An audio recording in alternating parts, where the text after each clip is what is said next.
Good evening, ladies and gentlemen, and welcome to the University of the Highlands and Islands. This is the part of the institution we refer to as the Executive Office. My name is Ian Bryden, and I'm Vice Principal for Research at the University. I'm standing in for Professor Clive Mulholland, who wasn't able to make this evening for a minor medical issue, nothing serious, he assures us. There's been a number of events throughout the country to mark the start of the First World War. Here in Inverness, Highland Council established a panel to coordinate activities and events. The panel is chaired by our very own Emeritus Professor James Hunter of the University's Centre for History. Tonight, we welcome a renowned scholar to present a public lecture focusing on World War I as our way of contributing to the commemorations. Marjory Harper is Professor of History at the University of Aberdeen and a guest lecturer for the University of the Highlands and Islands. Her doctoral thesis and her initial publications focused on emigration from North East Scotland, and her most recent book, Scotland No More, The Scots Who Left Scotland in the 20th Century, was awarded the Frank Watson Prize in 2013 by the University of, and you might have to correct my pronunciation, the University of Guelph, thank you, and was shortlisted for the Saltire History Prize. Her previous monograph, Adventurers and Exiles, The Great Scottish Exodus, won the Saltire History Prize in 2004. She has co-authored with Professor Stephen Constantine, Migration and Empire, a companion volume in the Oxford History of the British Empire. She is currently working on a monograph of Scots in New Zealand and an oral history of 20th century Scottish emigration, as well as developing a new line of research in migration, mental health and deportation. We are honoured to welcome Professor Harper here tonight to present a lecture focusing on World War I, the Scottish Highlands and Emigration, Symbolism and Substance. Please join me in welcoming Professor Marjory Harper.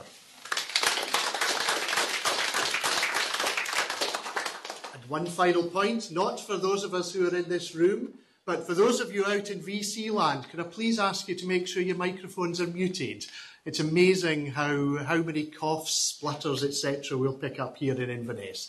Thank you. Thank you, Marjory. Thank you very much for that introduction. Thank you to everybody for coming, and thank you to everybody whom I can't actually see now because the screen is behind me. And it's lovely to be back here. I was here giving a lecture, I think, in 2007 in the summer, so it's good to be back again. And I'm juggling with bits of equipment here, technology, so I try not to drop any of it or break any of it, I hope. Okay. Symbolism and substance. For 3 months, from mid-July to mid-October last year, the National Museum of Scotland commemorated the involvement of Commonwealth Scots in the Great War through an exhibition called Common Cause, and there was an accompanying book of the same title. The exhibition displayed a variety of objects loaned by some of the countries to which Scots had emigrated in the decades before the war, using those artefacts as a vehicle for exploring how war and loss were experienced and articulated in different parts of the Commonwealth, the dominions of Canada, Australia, New Zealand and South Africa, as well as the United States and Newfoundland and India and, of course, England. Now, against that backdrop, I've structured my paper so that it juxtaposes symbolism and substance in various ways that relate to World War I, the Highlands and emigration. And there was a huge symbolism in the artefacts that were chosen for the exhibition, of course.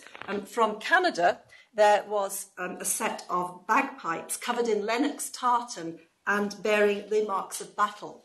And they belonged to 20-year-old James Richardson, who'd emigrated not from the Highlands, but from Bells Hill in Lanarkshire to Vancouver in 1913. And there he enrolled with the 72nd Regiment, with a cadet corps. That was the Seaforth Highlanders of Canada.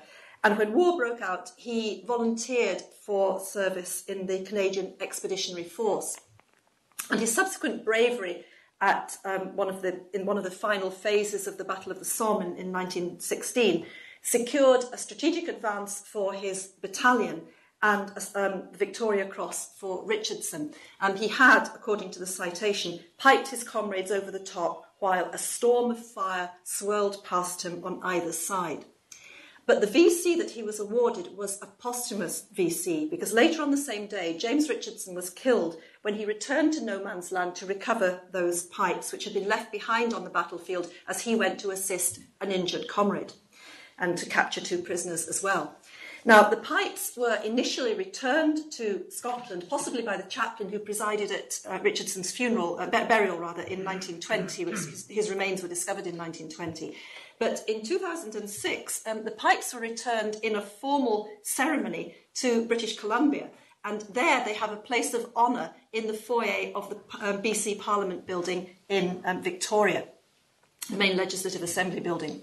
Richardson himself is better remembered in Canada than he is in Scotland. That image there is a lifestyle bronze statue of him in the grounds of the museum at Chilliwack in British Columbia, where his father had been chief of police after emigrating. So that's Canada. How was Scottish involvement commemorated in the other dominions? Well, one of New Zealand's contributions to the Common Cause exhibition was a 9-carat gold tribute medal that was sent by the community of Knapdale in New Zealand's South Island to the family of James Ross Sutherland, who was another one who fell in the war. He'd emigrated from Berrydale in Caithness to the Scottish-dominated community of Knapdale in I think, some years before the war. And he was 29 when he was killed in action in 1917. One of 5 young men from Knapdale whose deaths were commemorated also in a photographic montage that was supplied to the exhibition. So Canada, New Zealand, then South Africa. Well, South Africa's contribution was symbolised in the exhibition by a particularly eye-catching item, and that's Nancy the Springbok. Not a native Scot, of course. The animal was gifted to the Scottish Battalion of the New South African Brigade by a farmer in the Orange Free State in 1915, and Nancy served as the battalion's mascot until 1918. And now, unlike many of the men who marched behind her, Nancy survived the war, but she died shortly after the armistice, probably something like pneumonia, and she was actually given a military funeral in a marked grave. Her skin, which had been removed before burial, was sent to a London taxidermist, and the stuffed version of Nancy was later given to the battalion's father figure, Sir William Dalrymple. Now, he wasn't a Highlander, he was a native of Stirlingshire, but he'd emigrated to South Africa, and he displayed the stuffed Nancy in his mansion outside Johannesburg, a mansion by the name of Glen Shield. So there is a Highland connection. Now, the practical backstory to these and other symbols is the military identity of many Scottish emigrants or second-generation Scots in the years leading up to the First World War. Now, the phrase associational culture has come into the lexicon of Scottish emigration and diaspora studies very much in recent years, and it's a fancy term for the way in which Scots remembered their origins by banding together in clubs and societies, Burns clubs, Caledonian societies, Gaelic associations, and sometimes you won't be able to read those, but they're just demonstrations. Well, you might be able to read the middle one, which says Central Florida Scottish Highland Games. So, musical associations, sporting associations, Burns clubs, but sometimes very localised institutions like the Lewis Society of Detroit. These societies were generally a mixture of philanthropic and social organisations. They offered a helping hand to their fellow countrymen who were in distress, and they put down ethnic anchors through things like Highland Games and mods and poetry readings. They also reflected Scotland's military heritage by transporting to the New World, or in this case to Tyneside, as the picture demonstrates, the same traditions of citizen soldiering that had been popular at home. And the adoption of military identities was a significant part of associational culture in the Dominions. In particular, Scots formed or joined local militia organisations, many of which had Scottish names and Scottish insignia.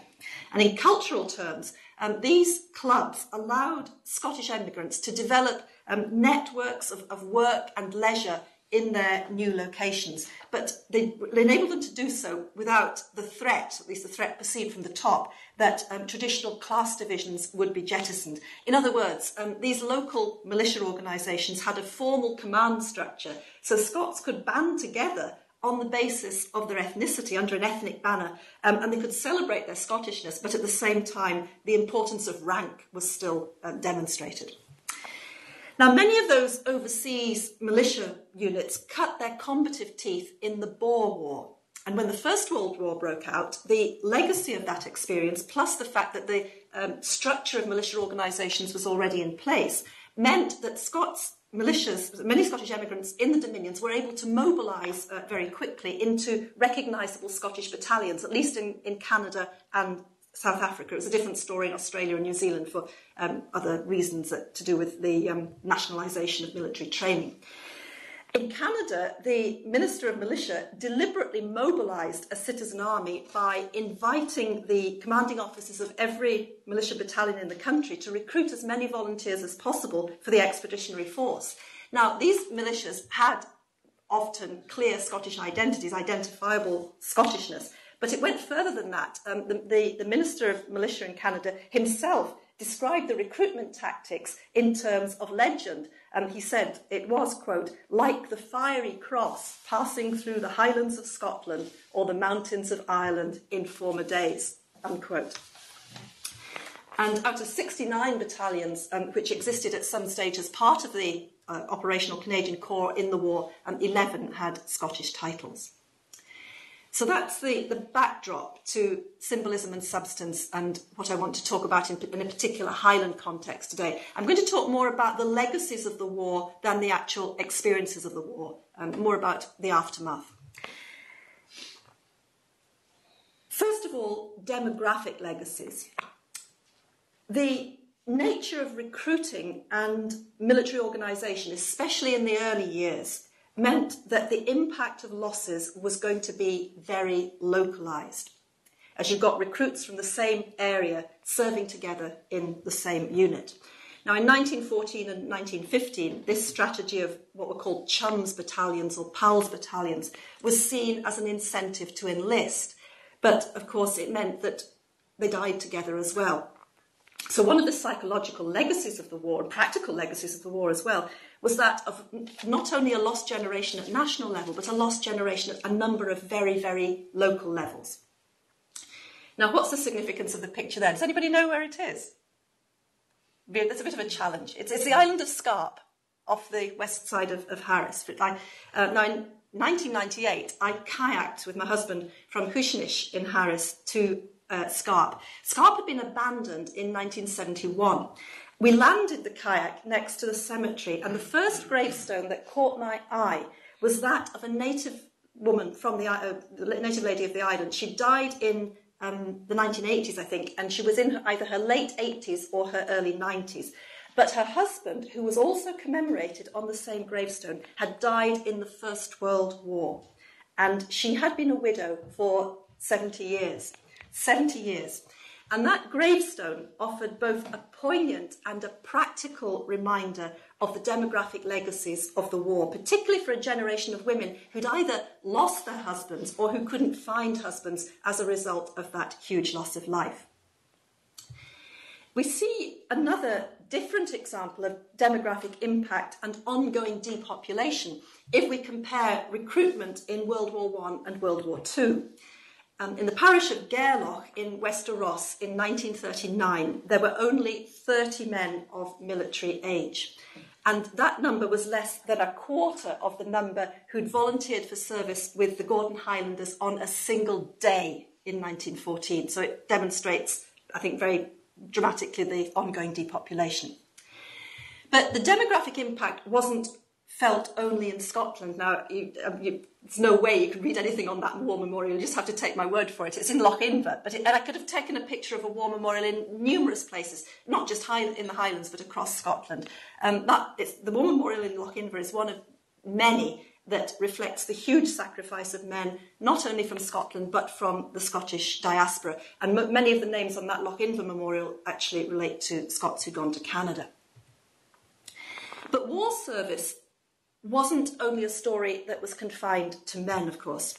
I'm indebted to Angus Johnson and the Shetland archivist for a snippet from the Shetland Times in March 1918, when the Shetland Times reported the annual midwinter social of the Spokane Viking Club in Spokane, Washington State, a club whose members came from Caithness and Orkney and Shetland. Now, out of a membership of between 50 and 60, 8 were already on military service or anticipated going on military service, and they included 2 sisters, Jean and Maggie Harry, who had graduated the previous summer from a hospital in Spokane and had volunteered for service at the front. So it wasn't only men who were coming from the Scottish diaspora to serve, it was women from the diaspora. Now, almost 4 years earlier, when war broke out, Millicent, Duchess of Sutherland, had gone to France to establish an ambulance unit under the auspices of the French Red Cross, initially in Belgium and later Namur in Belgium, and later near Dunkirk. Back in the Highlands, the Duke of Sutherland offered Dunrobin Castle as a hospital in August 1914, so at the start of the war.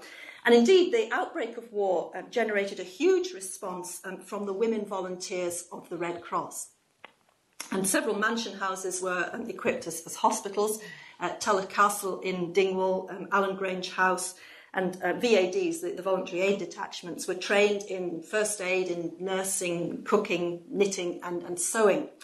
And in Easter Ross, it was felt that the naval base in the Cromarty Firth might lead to large numbers of wounded being brought in due course.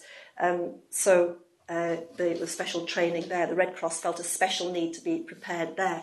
And I don't know if Dr. Elizabeth Ritchie's VCing in or not, but I'm very grateful to her for... Cheers, thank you. Thank you, Emmy, for sharing these insights with me from the Ross Journal. And actually, just earlier today, I had a phone call from a lady from near Dornoch who told me of a Clan Mackay publications published in 1923 that records details of over 1,000 Mackays from all over the world who died in the war. I think probably should I say to mute the microphone? Yeah. I think it's getting some feedback. Or whoever's at the other end. We're getting a lot of hissing. No, thank you. Thought it might have been heckling. Okay, we've strayed a little bit from substance and symbolism, so let's reset the compass on that theme. After the war, there were also symbolic promises about improved living standards, promises which didn't materialise into acceptable substance. The Prime Minister, Lloyd George, is remembered for his assurance that post-war Britain would offer homes fit for heroes. Now, that assurance had particular resonance in the Highlands, especially in the Hebrides, where overcrowding and poverty had generated recurring protests, particularly since the 1880s, in the form of land raiding, as well as official investigations and intermittent legislation. But disappointment with the ineffectiveness of that legislation and the general tardiness of the procedures led to recurring waves of emigration, as well as recurring waves of protest. And land raiding had become endemic in many parts of the Hebrides. In Lewis in 1919, as economic conditions worsened after the war, returning veterans and others became impatient with the apparently unending bureaucracy of the Board of Agriculture for Scotland to achieve land redistribution under the terms of the 1919 Land Settlement Scotland Act. Even with its limited compulsory purchase powers and the fact that it had a bigger budget than its predecessors, it still wasn't working, and many of them took possession of the land that they claimed. Now, a sixth of the island's population had served the war effort, the men in the army and navy and merchant marine, and the women in munitions factories to the south. And when they returned, they were more strident in their demands for a fair deal on the land. And if you look at some of the letters in the press, you find that they sometimes contained thinly veiled Bolshevik threats, which frightened the government no end. It was Lord Leverhulme's schemes, though, that finally pulled the trigger for land raiding. Part of his plan for industrial-scale fish processing in Stornoway involved taking over some of the farms just outside the town to be developed as dairy centres to provide milk for his employees. But cottars on the farms of Gress and Coll, that's the township of Coll there, cottars on the farms in those townships claimed, under the terms of the 1919 Act, the land where he wanted to pasture his dairy herds. And they occupied the farms from 1919 to 20, and again in 1921, and to prevent him really from implementing his scheme. And eventually, as you probably know, he abandoned Lewis and turned his eyes towards Harris briefly. Not that things improved, though, after that. In Lewis and more generally in the Highlands at this time, agriculture was in crisis. The price of stock was at rock bottom following the removal of wartime protection. And fishing was in the doldrums because of the loss of the German and Russian markets for herring, and also because of changing fashions in the domestic fish-eating market. The early 1920s brought the spectre of destitution and famine that were reminiscent of what had happened back in the 1840s, and particularly in 1923, which, as we'll see a bit later on, was the year of the most notable interwar outflow of emigrants from the Highlands.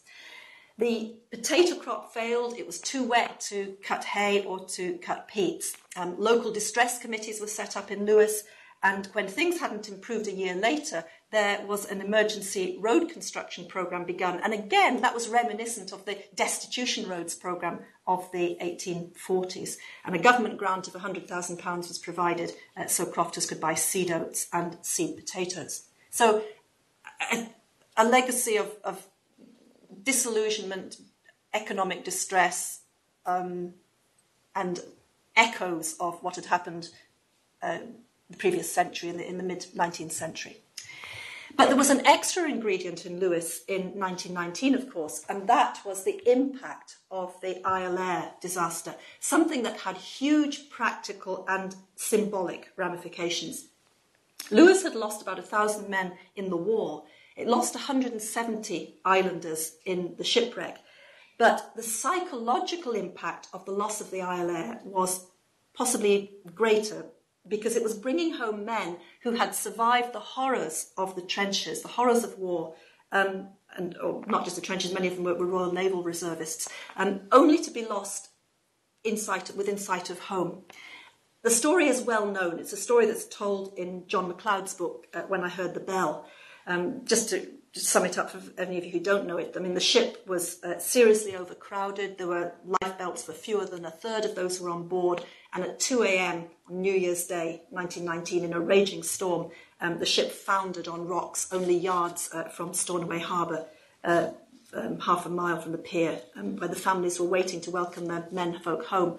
And instead of spending New Year's Day celebrating their return, they spent New Year's Day trying to recover their bodies from the sea and the shore.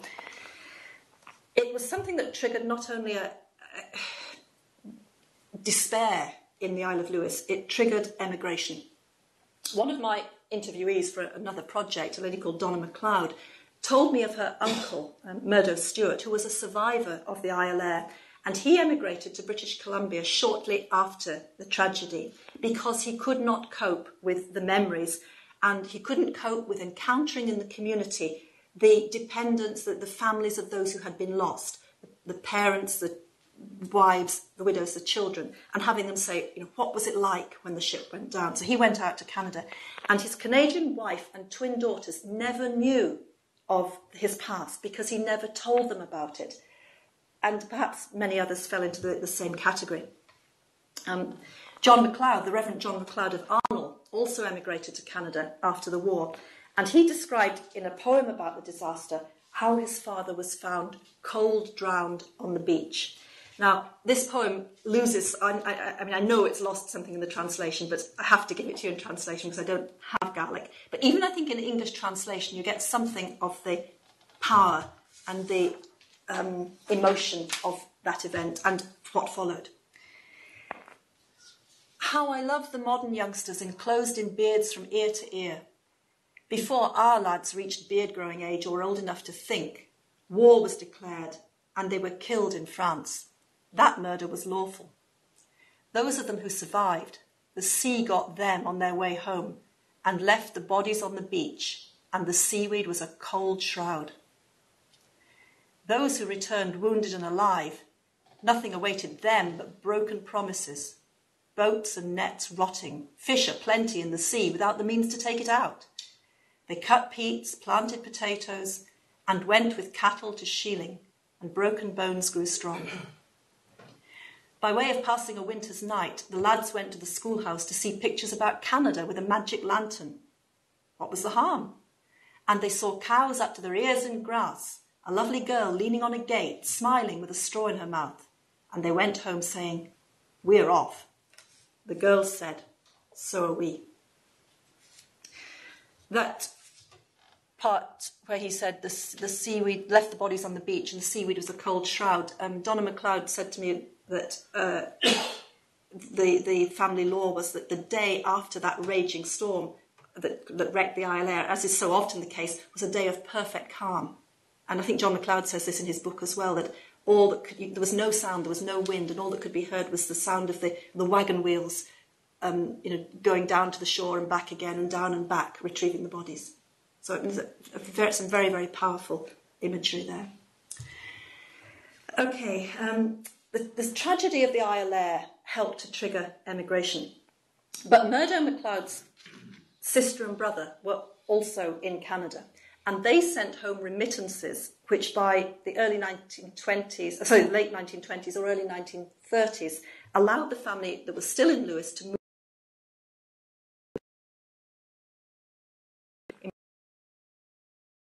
So in other words, there were positive incentives. And I think you also got that from the poem. I mean, where that last verse of the poem, they went to the schoolhouse and saw pictures of Canada with a magic lantern and images that talked of a land that was more productive than the land in which they were living. Others who'd been overseas before 1914 returned there after war service, and that often triggered a new wave of emigration in the 1920s. And I'd like to introduce you here to the Murray family from Shada in Lewis. And some of you have met, if you've heard me speak about this similar subject before, will have met the Murrays. I like talking about the Murrays. I think their story is wonderful. Their picture here is they were pictured in 2005. At the front row, you have the late Callum Murray and his late wife Jessie, and the two ladies at the back are Callum's sisters, Chrissy and Kathy. Now, before the war, their father had worked on grain elevators at what was then called Fort William, then renamed Thunder Bay, in northern Ontario. And the father came back to Lewis in the expectation of being called up. He wasn't actually called up until the war was almost over, so he spent most of the period of the war fishing. He married in 1917 and he returned to Canada, but this time he went to British Columbia, to Prince Rupert, doing the same sort of thing. He resumed his work on grain elevators.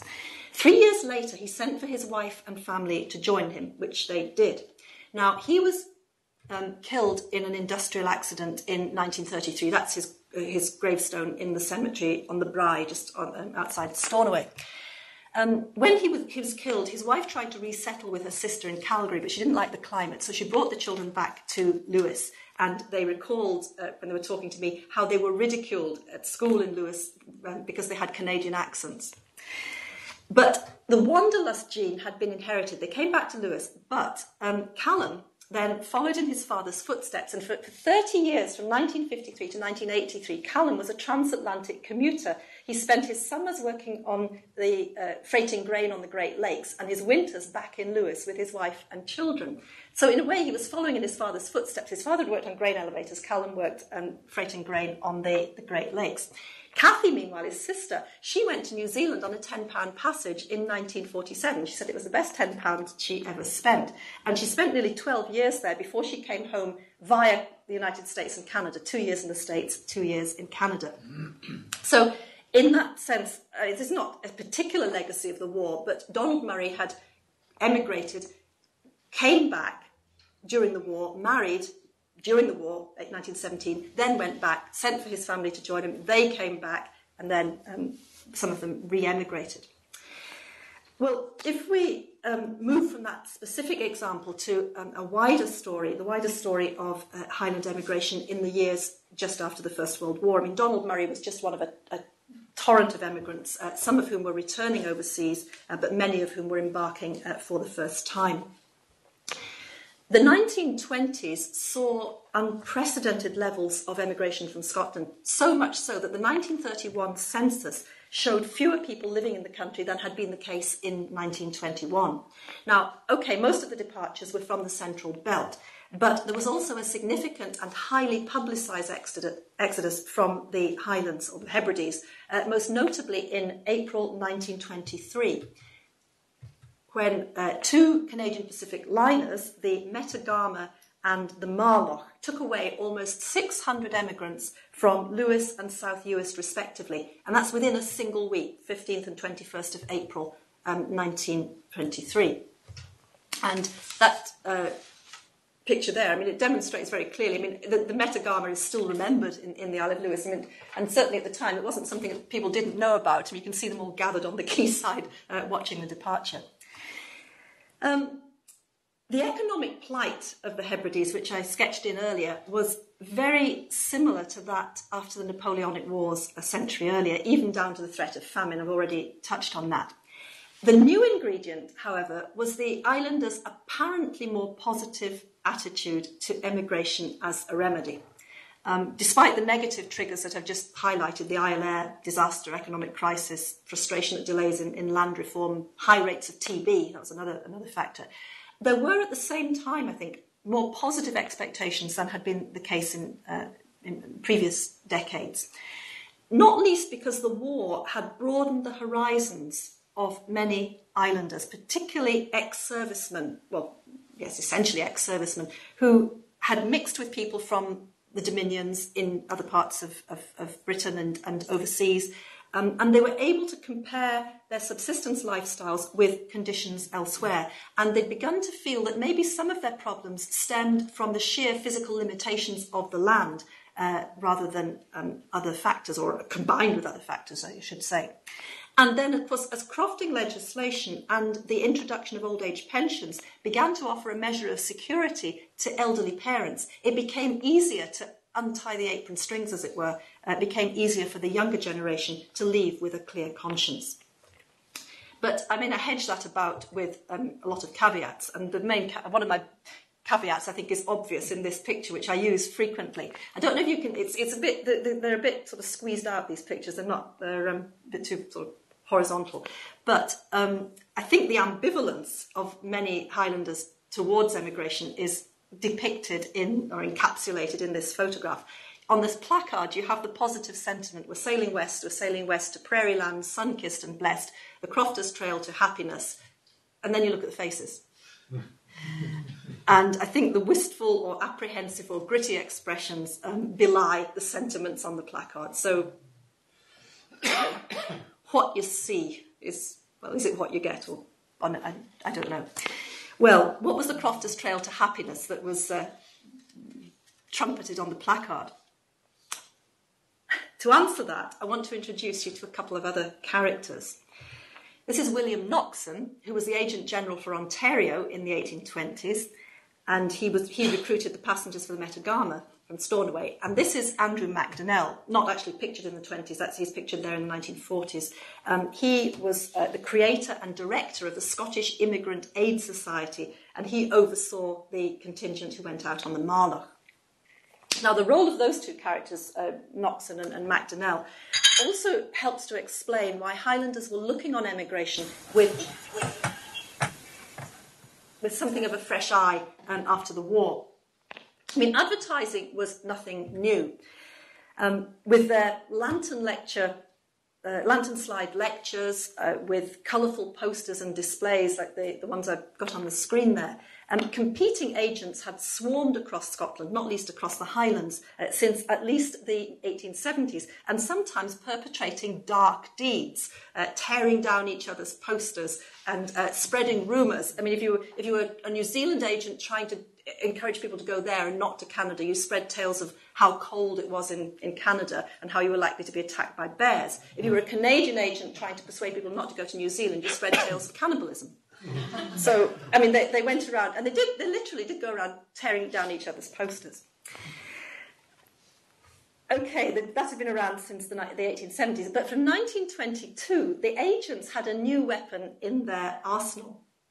And that was the availability of unprecedented state subsidies to selected emigrants going to the Dominions, provided through the Empire Settlement Act of May 1922. And the Empire Settlement Act applied across the whole UK. In other words, Highlanders were not being singled out for special charity or special subsidy in a way that wasn't being offered equally to others. So they didn't feel patronised, victimised, stigmatised in the way that was the case with some earlier assistance schemes.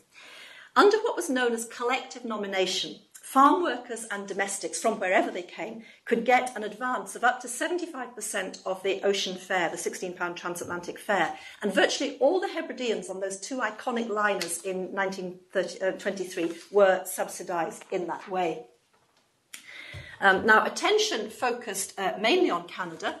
Until 1923, April 1923, the Canadian government had run its recruitment campaigns out of two offices, one in Glasgow and one in Aberdeen.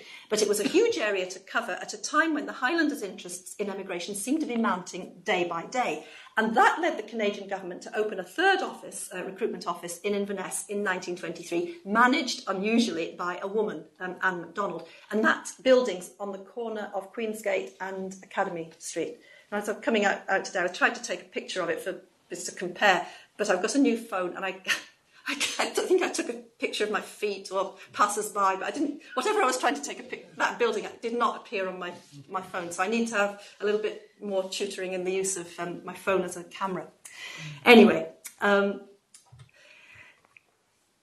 MacDonald, the agent based at that office, was responsible for overseeing the work of men like Noxon and MacDonnell. And it was MacDonnell, pictured in the middle there, who was a real thorn in her flesh. At one point, she complained that his irresponsibility was undermining Canada's reputation. Now, there's a huge tale, a huge backstory of intrigue and duplicity here. And you'd be here till midnight if I went into it in detail. So I'll just sketch in a couple of details, and you can ask me about it later if you're interested. He was a product of the Abbey School at Fort Augustus. He'd worked as a mission priest in Glen Urquhart and Glenmoriston until 1912, and then he had an abrupt and, to me, still unexplained change of career. He became an emigration agent, and he went out to Ladysmith in Vancouver Island and started bringing out orphans, British orphans, to an orphanage at Ladysmith. And I've been to Ladysmith and tried to dig into this, and I haven't been able to get any further. Anyway, during the war, he won the MC. He signed up, won the MC in France. And then in the 1920s, he got himself on the payroll of the Canadian federal government, the Canadian immigration authorities, to recruit Hebridean Catholics to go and settle in northern Alberta. And in selecting and organising his recruits, he enlisted the help of fellow priests at home. This man pictured here is Donald McIntyre, who was the priest at Castle Bay in Barra.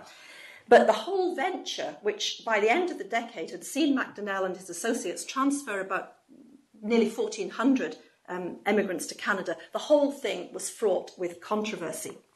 Now, MacDonnell in 1955 received the MBE for what was in the citation said his services to emigration. That's not the way it was seen in the Outer Hebrides. He aroused the ire of his recruits. He aroused the ire of the Catholic hierarchy in Scotland. Also, the Canadian immigration authorities disliked him. The British Labour Party hated him. And resentment against him lingers in Barra and South Uist to this day. Why? Because of this woman. Anybody know who she is? Jim knows who she is. Lady Emily Gordon Cathcart. Well, by orchestrating the relocation of Catholic crofters, he was doing the bidding of the aggressively anti-Catholic proprietor, landlord, Lady Emily Gordon Cathcart, proprietor of those islands. Emigration had for long been the estate management's favourite weapon against unwanted tenants. And Lady Cathcart's enthusiasm for colonising the prairies, which went back a lot further than the wartime period, was allegedly tinged more by her shareholding interests in the Canadian Pacific Railway and the Hudson's Bay Company than it was by a concern for the welfare of the colonists. And again, I said I'm not going to go into any more detail on that. There's another backstory to all that. In practical terms, there were complaints about lack of preparation. That's the place to which they went. I mean, it was it was a railway town. The railway went through, and it wasn't a town. It was just the railway and a few buildings. There were complaints about lack of preparation, remoteness, and poor climate. And those are some of the settlers. And I'm not going to play the account from this lady, but she was one of my favourite interviewees because I interviewed her when she was in her 90s, and she had emigrated on the Marloch in 1923 as a 10-year-old. And unfortunately, she didn't know much about Macdonnell because she said her family came from Benbecula. They were not Catholics, and she said he didn't bother with any of the people who weren't Catholics. He didn't visit them, so she couldn't actually tell me much about him. She told me more about how awful it was, or how difficult it was anyway, living at that far north. Anyway, time's going on, so I'll jump ahead and try and finish off. Tales of disillusionment and broken promises, dislocation, poorly thought out schemes in respect of post-war settlement were not confined to the Highlands. That is Merville in Vancouver Island, the northern end of the Comox Valley on the east coast of Vancouver Island, so it's 6,000 miles away from where we are today, but I think Teresa is possibly VCing in from Victoria. Merville was named after the French town where the Canadians set up their initial field headquarters during the war, and it came into existence in 1919 as part of the Canadian government's plan to resettle veterans and their families back on the land. But at the Canadian Merville, according to a BC guidebook, a modern travel guidebook to British Columbia, quote, they fought the land, unquote. They'd fought in France and then they came back and they fought the land that had been earmarked for their farms. The area was one of Vancouver Island's earliest logging clear-cuts. It had been cleared before 1900, and the settlers found not productive land. They found instead tree stumps, stones, and poor soil in a location that should really have been zoned for reforesting rather than for farming. And the experiment did indeed end very quickly. It ended after 3 years when a massive fire, for which a local logging company was found guilty, wiped out much of their investment. So that's the story of Canadian resettlement at Merville. Just down the road from Merville to the south is the former mining town of Cumberland, where these houses in a quiet back street, it's called Derwent Avenue, testify to another abortive attempt at post-war soldier settlement, this time in an urban context. And of course, this is paralleling what was supposed to be happening back here. In 1921, the Canadian federal government gave ex-soldiers a loan of $6,000 to build 6 houses here on a lease-to-own agreement. But the veterans found it difficult to find work. The houses were expensive compared to renting, and because of the Depression, the original loan wasn't repaid until 1949. And that's got shades of Macdonnell's settlement as well. So there are parallels between what was happening in Scotland or Britain and what was happening in Canada. So things were not wonderful in Canada. And that reminds us, I think, of another dimension to symbolism and substance. That's a dimension that manifests itself in return migration. I just realised that I was amending my PowerPoint on the train on the way up, but I forgot to transfer it to the memory stick, so you haven't got the heading that says return, aspects of return. But I'll tell you the story anyway. Some Highland emigrants who returned from the Dominions to serve in the war and who survived didn't go back to the New World, but they resettled in Scotland. Now, some of them were the much ridiculed remittance men. That's another story, and it's a story that deserves a lecture to itself, so I'm not going to say any more than, there are these people called remittance men. Ask me about them if you're interested. Much more common was the return of those who had been disabled by the war or who had lost their enthusiasm for the emigrant life. But the recollections of those returners could still have an important effect in triggering the next generation of emigration. And that's why I've got this man's picture on the screen. He's another of my favourite interviewees. His name is Murdo McIver. He lives in Vancouver. He has done since 1953. I've recorded his experiences on 3 occasions, and he told me all about growing up in Arnold on the west coast of Lewis, about working in the Merchant Navy and settling in Vancouver, where he ultimately rose to the position of Chief Firemaster of Vancouver Harbour.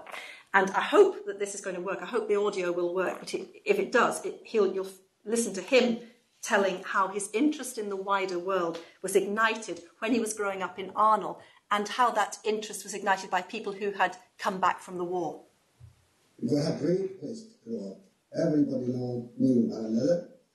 And our house was the centre of the village, and there was Keely's there every night from Monday to Saturday.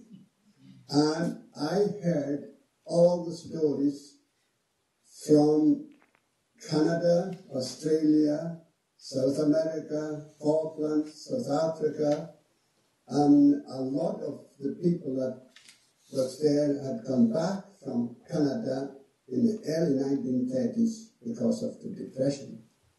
And some of them had come back in the First World War and was gassed in France, so they didn't bother coming back to Canada. So the stories were fantastic. And I think that's maybe why I'm here today in Canada. He's been in Vancouver since 1953 and moves very much in a Highland community. He married another Gaelic speaker, a lady from Acharacal, and they'd both been chief of the Highland Society of Vancouver. He's a great interviewee. He's absolutely wonderful. I could listen to him all day long. He's a bard as well. He also told me in an earlier interview, and this is quoting him, "I heard about the Kootenay Lakes on the coast of British Columbia when I was 5, 6, 7, 8, 9, 10 years old, and so I felt quite at home here from the first day I landed, and I have not regretted even for 2 minutes that I came here," unquote. In 1953, he was still in the Merchant Navy. The reason he ended up in Vancouver was he found himself there literally by accident. He'd had a back injury when he worked for McBrain's, and it flared up when he was in Vancouver, and he had to have surgery. And when he got recovered, the boat had gone. I mean, he knew that. But he said he settled down immediately. He was able to stay thanks to the good offices of somebody called Angus Chisholm, who was an emigration officer originally from Inverness, and somebody called Ian McTavish, who was from Oban, and he was the personnel officer of the Vancouver Shipping Company that got him his first job in the harbour. And in his first year there, he met 11 people from Arnold. And then when he went into the interior of the province, and that's Arrow Lake in the interior, the following year he went to visit cousins up at Trail. He found 14 people from Arnold settled between Trail and Proctor, which is about a 50-mile strip, in the middle of nowhere in the interior of BC. And again, I can tell you a backstory to that, but I won't, because I want to finish in the next couple of minutes. Murder's got a happy story. Neil Gunn's interwar novels inject a much more pessimistic note than Murder's recollections. And I'm going to quote you a couple of extracts from his first novel, The Grey Coast, which was published in 1926, and I think exudes negativity and pessimism as he reflects on the decay of fishing and farming in his native Caithness. He was born in, as you know, I think in Dunbeath. Now, Neil Gunn was a nationalist, and the tone of his writings reflects, I think, the pessimism of many other Scottish nationalists in the 1920s, the sense that Scotland had only a past and not a future. Or as the journalist George Malcolm Thompson wrote, the hands of the clock have begun to move backwards, unquote.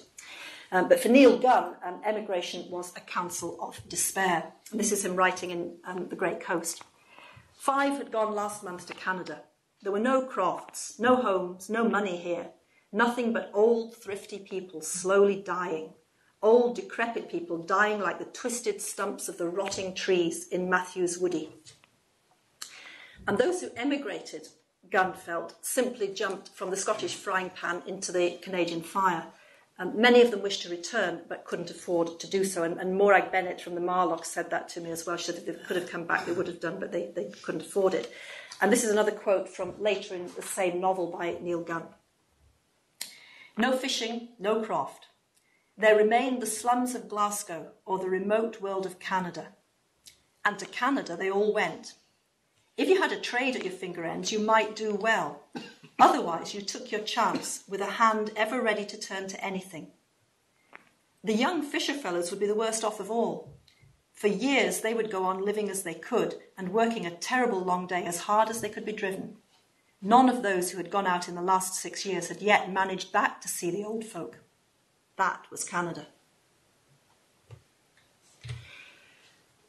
To round it all off, I just want to jump into the 1930s. We've focused, I suppose I've jumped around quite a bit, but I've tried to focus on the war years and the immediate aftermath of the war, but I want to just turn the spotlight briefly on the 1930s in concluding.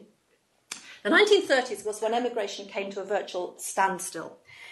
But not only did it come to a virtual standstill, it actually moved into reverse gear because this was because of the depression and unemployment bringing people back to Britain. But the anti-emigration rhetoric that had been articulated by Neil Gunn and others was taken up by other activists in the 30s, notably by Dr. Lachlan Grant, the long-serving GP from Ballachulish. He was GP in Ballachulish for 45 years. And he joined in the debate with gusto in the 1930s. And he attacked emigration on various fronts. I mean, this is a long-running thing about emigration, the dilemma about whether you encourage people to go during bad times. Are you getting rid of is it a safety valve, or is it a loss of the flower of the population? Again, that is a big, big debate. Anyway, Lachlan Grant, writing to Ramsay MacDonald, Prime Minister, but a man who was also his friend, in writing to him, he linked depopulation very controversially with an increase in the number of pauper lunatics in the Highlands. It was clearly a eugenic argument that claimed that the physically and mentally strong had been steered overseas, leaving behind a disproportionate number of the old, the infirm and the degenerate. So a very controversial argument there. But his main argument was that stemming what he called the abnormal human tide of outbound Highlanders was an essential prerequisite if land reform was going to work. He predicted that if that wasn't done, if the tide wasn't stemmed, then a distinctive people and language and culture would become extinct. People with a pioneering spirit and vision should, he argued, use those attributes in their own land. They should put them to use to improve their own lives and their countrymen's lives in Scotland. He quoted from the book of Proverbs, and he wrote, "The eyes of the fool are on the ends of the earth." And he went on to maintain that the eyes of the Scot were, quote, "too often bent in the same direction," unquote. Some supported his stance in even more trenchant terms. The veteran Highland Land Leaguer and NPS member Angus Clark described pro-emigration policies in these terms, flatulent humbug and pernicious nonsense, unquote. Didn't mince his words. Lachlan Grant also trained his fire on the Church of Scotland, which in 1935 had publicly recommended that emigration should be promoted as a remedy for unemployment. But according to Grant, the Church's stance was, quote, "a vicious and soulless propaganda," unquote. I presume the use of the word soulless was deliberate, given that he was talking to a church organisation. He said it was a vicious and soulless propaganda voiced by people who were guilty of either, quote, "woeful ignorance or flagrant audacity," unquote. Well, why was emigration so repugnant to Lachlan Grant? Basically, I think it was because it threatened the foundations of his New Deal for the Highlands, the New Deal which he orchestrated in tandem with the Reverend Thomas Murchison of Glenelg. And this was a plan for economic reconstruction based on F.D. Roosevelt's New Deal in the United States. The picture there is from the Roosevelt Memorial sort of garden in Washington. And it was based on Roosevelt's New Deal, and not least on his Tennessee Valley hydroelectric schemes. A major pillar of the proposals of the Highland Development League, which Murchison and Grant founded, was the need to repopulate the country. So depopulation was anathema to them. They wanted to repopulate the country if, as Grant put it, we are to avoid national and racial suicide. And those proposals echoed the arguments of those who in the 1920s had argued for investment in crofting and fishing and hydroelectric schemes and in tourism, rather than investment in the promotion of emigration through the funding provided by the Empire Settlement Act. But once again, the arguments were to fall on deaf ears, not this time because of an obliviousness of the need to tackle economic ills, but because of what was about to happen 3 years later. Because within 3 years of the formation of the Highland Development League, the country had once again been plunged into the cauldron of global conflict. And so we end where we began, with a war. Thank you.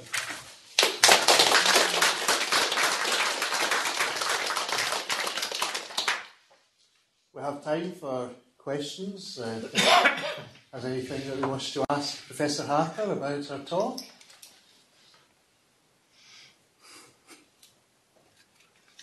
This is always the chairman's nightmare, but I'm going to think of a question. Please. Thank you. Interesting idea, return migration. And I just wonder if it's possible to sort of quantify the extent of that. Roughly it is. I'll just repeat the question because I don't know if it's heard on the VC elements. Quantify return migration. It's not possible to do it until after 1890 because shipping manifests don't survive. The Board of Trade did not require records to be kept of those going out and coming back. But it's been estimated that even in the 19th century, about a third of those who emigrated returned, and when you do get more robust figures in the 20th century, it seems as if the number is about the same. The percentage is about the same. Return migration has been something of a Cinderella in diaspora studies, partly because of the slipperiness of the statistics, but it's beginning to be addressed now, and I think it's important that it is addressed because the significance of those who came back in terms of the information they imparted, as Murdo McIver demonstrated, is a vital part of the whole story. But so is the significance of the ideas they brought back, sometimes the money they brought back. We hear about, to take another example, Italians going to the United States and then going back to Italy to build America houses. People came from the West Indies to Britain in the 50s, going back to the Caribbean and building an England house, which meant that it had brick walls, and coming back with ideas from the place that where they'd sojourned. So it's something that deserves a lot more attention than it's had to date.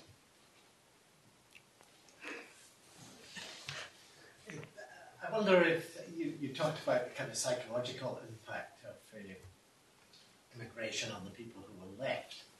One of the kind of striking things, I think, about the difference between 20th century immigration and some of the immigration much earlier in the late 18th and early 19th century, when large-scale immigration from the Highlands started, is that in the early days, often entire families would go, and virtually, in a sense, entire communities, so that you got almost a relocation of communities from, say, Sutherland to Nova Scotia or wherever it might be.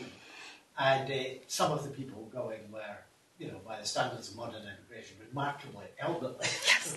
people in their 70s and 80s would emigrate along with younger members of the family. Now, in more recent times, and within living memory of some of us, the pattern was entirely different. It was young people who went, and the old people were left. And I've written about this myself somewhere, that you found, you travel through the crofting areas, even when I was doing a lot of that, say in the 1980s, and you'd find the elderly couple in the croft with on the mantelpiece the photographs of the sons and the daughters who were doctors in Vancouver or teachers in Auckland or whatever. And I think that was really, really demoralising for folk who were left. Their children were literally spread around the world. Often not even in the same place. There might be a son in Canada and a daughter in New Zealand. And I think that was something that had, even in my recollection, a very sort of depressing and demoralising aspect to it for those of us who were still around here.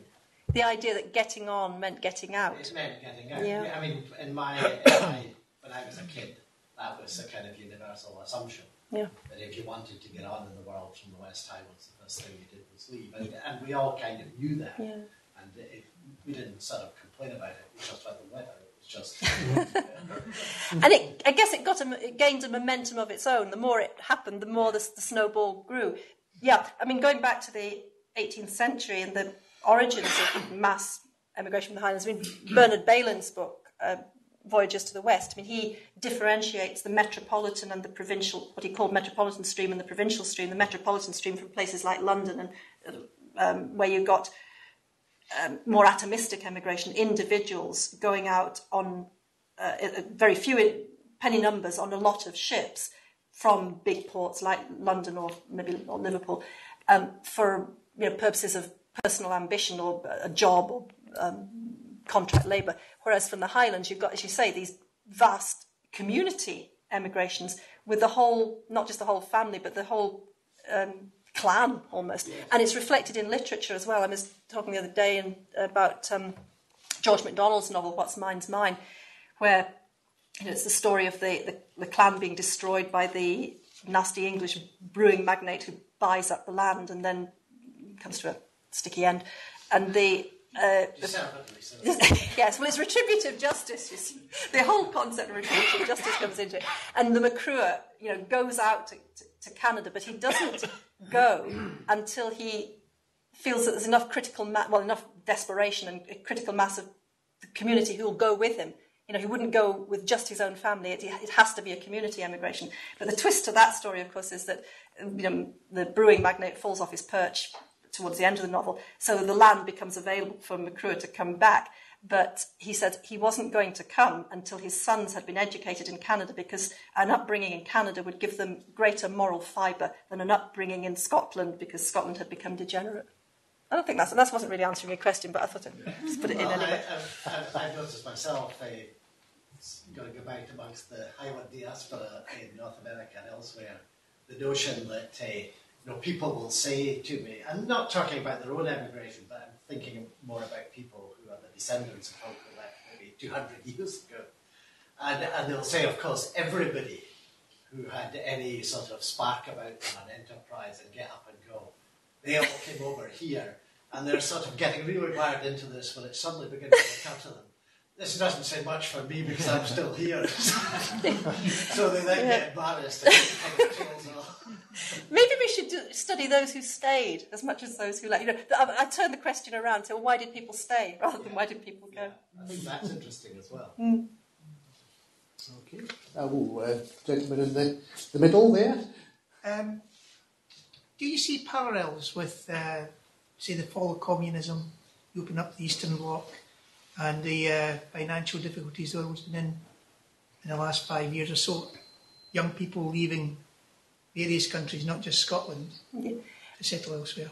I think there are themes in the whole story of emigration, immigration, migration, and what I tend to call these days migrancy, just because we live in a globalised world, and people don't just make this linear move from A to B. Some people are constantly on the move. Yes, I think there are generic themes that would be relevant in that context as well.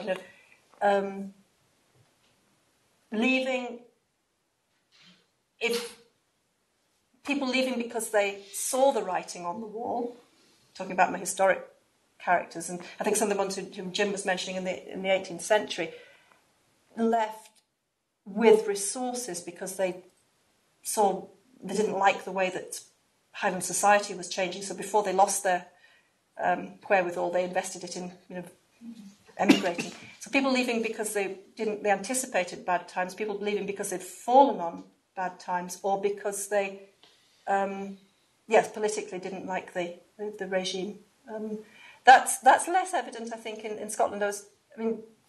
If you're looking at, say, the Chartists in the 19th century, or later on at agricultural trade unions, there was always this debate about, well, should we encourage or discourage emigration? Because one argument was, well, we should all stay together and have solidarity in order to overcome the obstacles that are preventing us living our lives in a way that's acceptable here. But then that was trumped, certainly with the Agricultural Labourers' Union, in the unions in the 1870s, by the argument, well, we're not going to be able to improve things, so in the end of the day, we'll go for the main chance, and we can achieve a better life for ourselves and our families by emigrating. So, generic themes: emigration as a safety valve, emigration as a drain of labour, official attitudes fluctuating. Yeah. So. And do you think the people who are left behind in the Eastern Bloc now think the same way that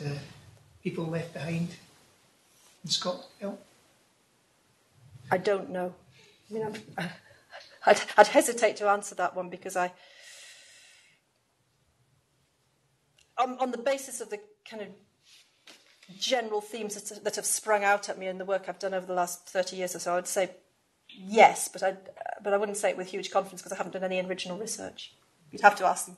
I think I've got colleagues who would be better placed to answer that, people who've looked at, say, Polish migration to Scotland, not least a colleague of mine in Swansea who's working on that at the moment. Okay, I know there was somebody over here who wanted to ask a question, but just before we go there, is there anybody out in VC land who has a question? I've been quietly ignoring you here. David? Yes, put your microphone on. It's on. I hope it's working now. Is it working now? I can hear you perfectly. Great, okay. I think the former Polish president, I think it was, or perhaps the Prime Minister, referred to Polish migrants in the UK as feckless. And there's a very interesting kind of perception there. But like Marjory, I'm not going to go there in terms of trying to sort of assess that. But there is some really good work going on amongst sociologists and others there. Marjory, I just had a quick question about Neil Gunn.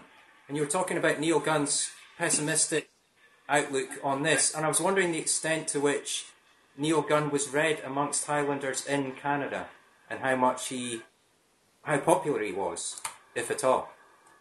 It's a very good question, David, and the answer is I don't know. If you'd asked me about Ralph Connor, a few decades earlier, I could have said with confidence, yes, very widely read, but I don't actually know, I'm afraid, about Neil Gunn. But it's a good question, and I'll try and find out the answer, and when I see you next, I'll tell you. Thank you, David. I think that there was someone in...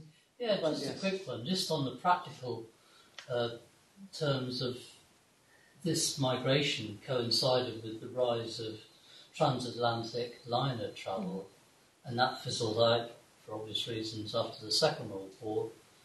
The relatively large numbers of steerage passengers who were going to Canada and North America, was there a concomitant, if you like, decrease in their numbers as that type of travel, which could transport vast quantities of people in one go, Did it diminish at the same time?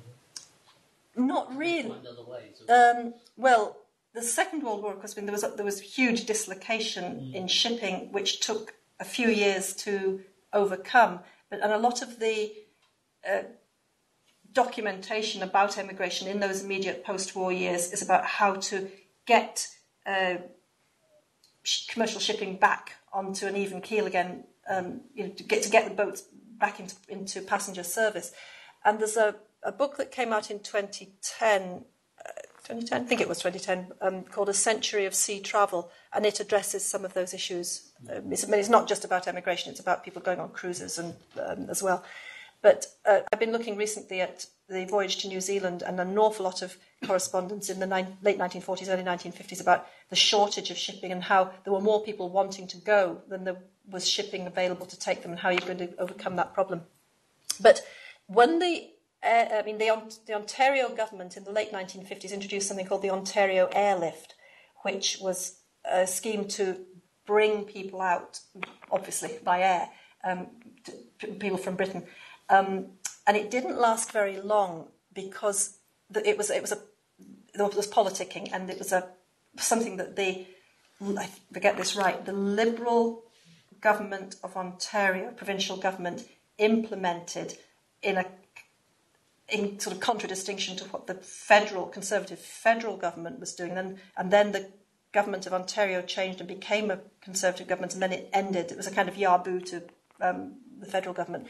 But when, by the mid-60s, emigrants had the option of going by sea or by air, you get some quite interesting comments from some of the participants. One of whom I interviewed, she said, she and her friend went in 1967. She said, we had the option of flying or going by air. She said, we chose to go by sea because just to have this whole change of life suddenly happen like that in the course of a few hours flight seemed to be too dislocating. She said, we wanted to take our time about thinking about the transition. And another lady from Lewis called Joan Noble, who went out to British Columbia with her husband in 1966, said exactly the same thing. She said, we wanted to go by ship to Quebec and then take the train across Canada so that we would realise just the vast distance that we were travelling. It's just we wouldn't have felt that if we'd gone on the plane. She says the other practical reason was because people who went on the plane arrived feeling jet lagged and they didn't.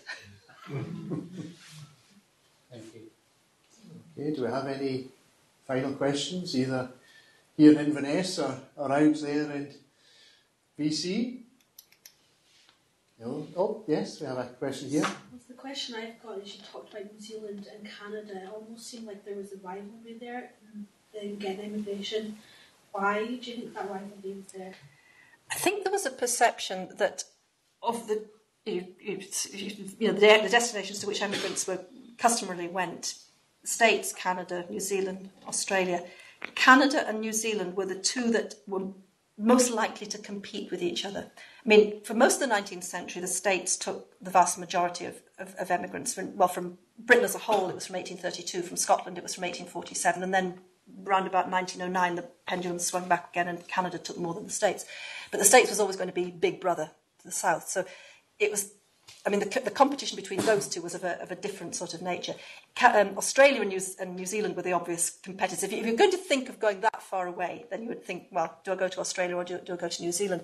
And the New Zealand promoters tried to promote themselves over against Australia by saying, well, we don't have this legacy of convict settlement. So that was one argument. But with Canada, topographically, there seemed to be many similarities. So I think they felt they had to adopt a different sort of strategy there. And if you look at, say, the late 19th century and the early 20th, pre-war and just after the war in the 1920s, the agents who seemed to be travelling around northern Scotland seemed to be primarily representatives of Canada and New Zealand. The Highlands was a fruitful area, or Scotland generally was a fruitful area. But they had different tactics. The Canadians had these federal offices located in different parts of the British Isles.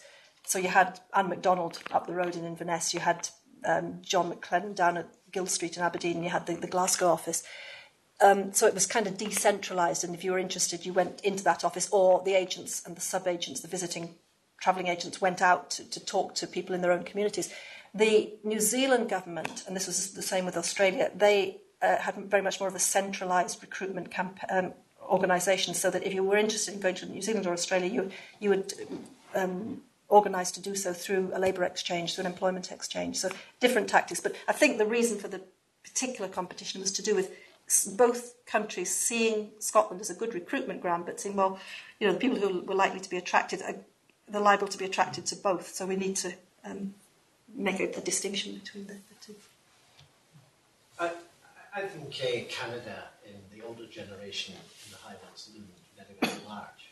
If you spoke to people, maybe a generation that's now died out, but people who were, born in the 20s, 30s, and subsequently, that Canada was even if they'd not been there themselves, it was somehow more familiar in some parts of Britain.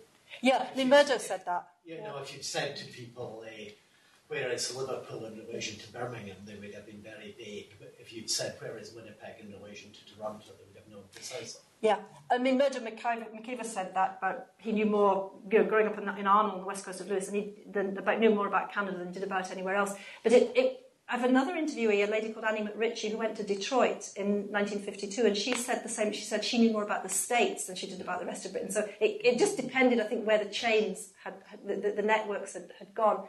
And in the 1890s, the Canadian agent who was trying to recruit from Torridon complained that an agent from Montana had got there before him and recruited all these sheep herders to go out to Montana. So, yeah, I think you're right. I mean, I think Canada loomed largest of all, but there's glimpses of that kind of attitude affecting other destinations as well. I think probably not New Zealand. I mean, New Zealand, for all that, the sort of popular images of Highlanders, it didn't attract many Highlanders. It was mostly a lowland migration. An awful lot of people from Shetland went to New Zealand just after the Second World War. Yeah. A huge number. And there was an earlier wave in the 1870s during the Fogel era. I mean, it was New Zealand, and the heimfaring thing, I think, in Shetland started because of the New Zealand connection. A lot went to South Island, to Stewart Island. Maybe it's because topographically it was just as similar. Incidentally, I won't say any more because I've had too much already, but I've always liked a comment that was made at a Highland Land League meeting in Glendale in the 1880s by a land leaguer who was, for reasons that you went into, against emigration because it was going to get in the way of land reform and more land. And what he said was, if Manitoba is such a wonderful place, as the landlords keep telling us, why are the landlords not already? Yeah. Maybe you should have said that to Lady Cathcart. Okay. Professor Harper, you've taken us on a wonderful, and at times slightly disturbing, historical, social and geographic journey. You've gone through Canada, South Africa, New Zealand, even touching briefly on Florida, if I remember, although you didn't linger in Florida in passing. And I found it absolutely fascinating. And I must talk to you about the emigration from the southwest of Scotland as opposed to the Highlands, which is another interesting area close to my heart because I'm part of that. But I'm sure everybody, either physically here or out in VC land, would join with me in thanking Professor Harper.